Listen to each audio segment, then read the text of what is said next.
سو انہوں نے اپنے رب کے رسول کا کہنا نہ مانا تو اللہ تعالیٰ نے ان کو بہت سخت پکڑ لیا. یعنی ہم نے جب کہ نوح علیہ السلام کے وقت میں پانی کو تاغیافی ہوئی تم کو کشتی میں سوار کیا. دیکھو آدم علیہ السلام سے لے کر نوح علیہ السلام کے زمانے تک جتنے بھی لوگ دنیا میں آئے ہیں سبھی نے نوح علیہ السلام کی بات کو نہیں مانا.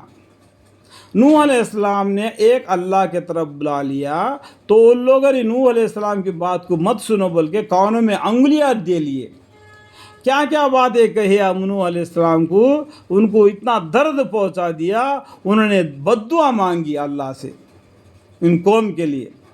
تو آدم علیہ السلام سے لے کے نوح علیہ السلام کے تک جتنا بھی زمانہ آ گیا ہے اس میں سے میکھے والی کشتی میں جو سوار تھے، جو مسلمان ایمان والے تھے اور ہر قسم کے جاندار جوڑا، ایک مرد ایک عورت اس کشتی میں سوار تھے اور باقی سب غرق ہو گئے.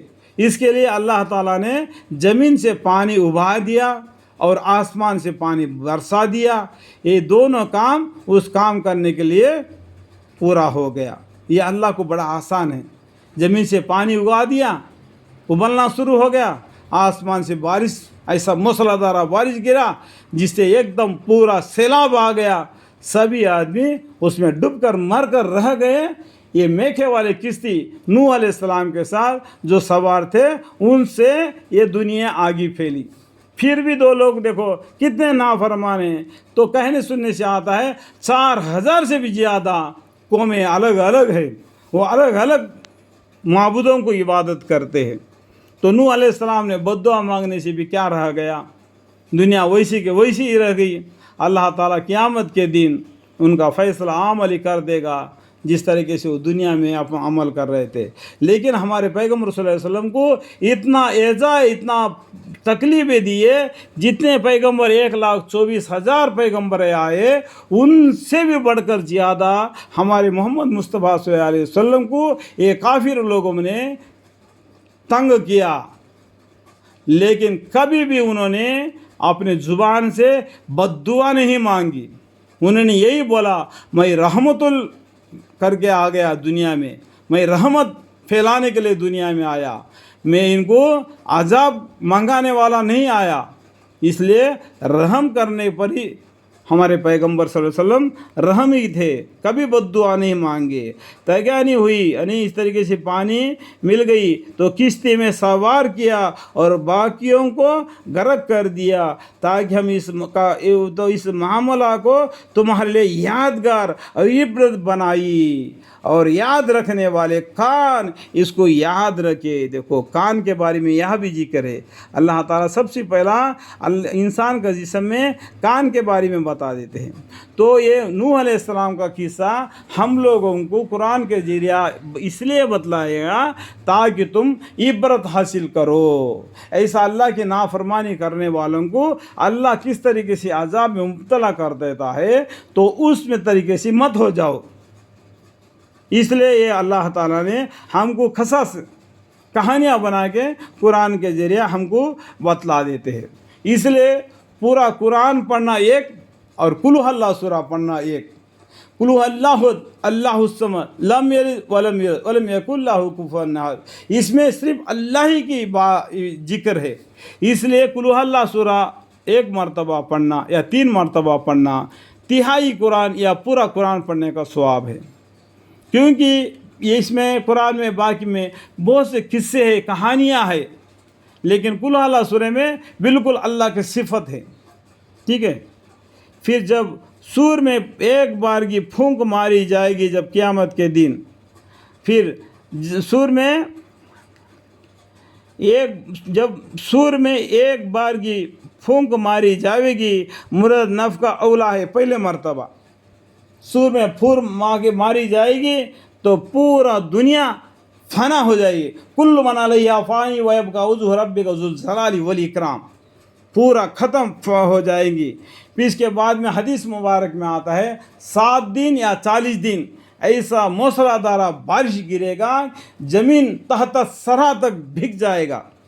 اس کے بعد میں دوبارہ اور اس وقت زمین اور پہاڑ اپنی جگہ سے اٹھا لیے جائیں گے، پھر دونوں ایک ہی دفعہ میں ریزہ ریزہ کر دیے جائیں گے، زمین اور آسمان اور پہاڑ بھی سبھی ریزہ ریزہ ہو جائیں گے۔ اس ٹائم پر اللہ تعالیٰ زمین کو اپنا بائیں مٹھی میں پکڑ لیں گے اور ساتھ آسمان کو لپٹ کر دہنے ہاتھ میں پکڑ لیں گے، اور تانبے کا زمین ہوگا، سر پر سورج ہوگا، جسے عمل کیا اس طریقے سے پسینہ میں وہ ڈبکی مارتا ہوگا کہ سبھی آدمی حیران پریشان رہیں گے، یہ اللہ فیصلہ کر دے، اس میں اچھا آدمی بھی سزا میں مبتلا ہے، خراب آدمی بھی سزا میں مبتلا ہے۔ اس طریقے سے اللہ سے گڑ گڑا کر دعائیں مانگیں گے، یا اللہ فیصلہ کر دے، یا اللہ فیصلہ کر دے۔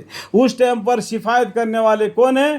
ہمارے محمد مصطفیٰ صلی اللہ علیہ وسلم ہیں۔ یا اللہ ان کو حساب لے لو، جنتی آدمی کو جنت میں بھیج دو، دوزخی کو دوزخی میں بھیج دو، یہاں پر اچھے اور برے دونوں بھی شامل ہے، ان کا فیصلہ کرو کر کے۔ شفاعت کرنے والے کون ہیں؟ ہمارے محمد مصطفیٰ صلی اللہ علیہ وسلم ہیں۔ یہ نصرانی لوگ کہتے ہیں عیسیٰ علیہ السلام ہیں، نو ہمارے محمد مصطفیٰ صلی اللہ علیہ وسلم شفاعت کرنے والے ہیں۔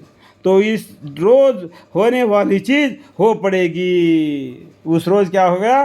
ہونے والی چیز ہو پڑے گی، اور آسمان پھٹ جاوے گا، اور آسمان اس روز بالکل بودا ہو جائے گا۔ جو آسمان کو ہم دیکھ رہے ہیں نا، وہ ایک دم پھٹ جائے گا، اس کو لپٹ دیا جائے گا، اور اللہ اپنے دہنے ہاتھ میں آسمان کو پکڑیں گے۔ دیکھو اللہ تعالیٰ ساتوں آسمانوں کو دہنے ہاتھ میں پکڑ لیں گے، ساتوں زمین کو بائیں ہاتھ کے مٹھی میں پکڑ لیں گے۔ تو اللہ تعالیٰ کتنا طاقتور ہے، پھر بھی سمجھانے کے بعد بھی نہیں سمجھتے۔ تو ہونے والی چیز، تو اس روز ہونے والی چیز ہو پڑے گی، اور آسمان پھٹ جائے گا، اور آسمان اس روز بالکل بودا ہوگا، اور فرشتے جو آسمان میں پھیلے ہوئے ہیں اس کے کنارے پر آ جائیں گے، اور آپ کے پروردگار کا عرش کو اس روز 8 فرشتے اٹھائے ہوں گے۔ دیکھو ایک آزمانے کے لیے ہے، یہ مسلمان لوگ ہیں نہیں اس بات کو مانیں گے۔ اس قرآن میں کیا فرما دیا؟ اور آپ کے پروردگار کا عرش کو اس روز 8 فرشتے اٹھائے ہوں گے۔ 8 فرشتے اللہ تعالیٰ کا کرسی کو کھاندہ لگائے اٹھائے ہوں گے۔ ہم مسلمان لوگ اس پر ایمان لائیں گے، کیونکہ قرآن نے بتایا 8 فرشتے اللہ کا عرش کو اٹھائیں گے۔ تو کافی لوگ بولیں گے کہ اتنے فرشتے ہیں نا، 8 ہی کیوں، اور بھی زیادہ آ سکتے ہیں نا۔ اس طریقے سے وہ اس میں بھی جھگڑا نکالیں گے۔ یہ ان میں ہمارے میں فرق ہے، کیا ہے؟ ہم ایمان لانے والے ہیں تو اس بات کو ہمیں ایمان لائیں گے، اس روز 8 فرشتے عرش الہی کو اٹھائے ہوں گے۔ تو کافی لوگ نہیں مانیں گے تو کافرانہ زندگی جئیں گے۔ ہم آپ کیا کرنے والے ہیں؟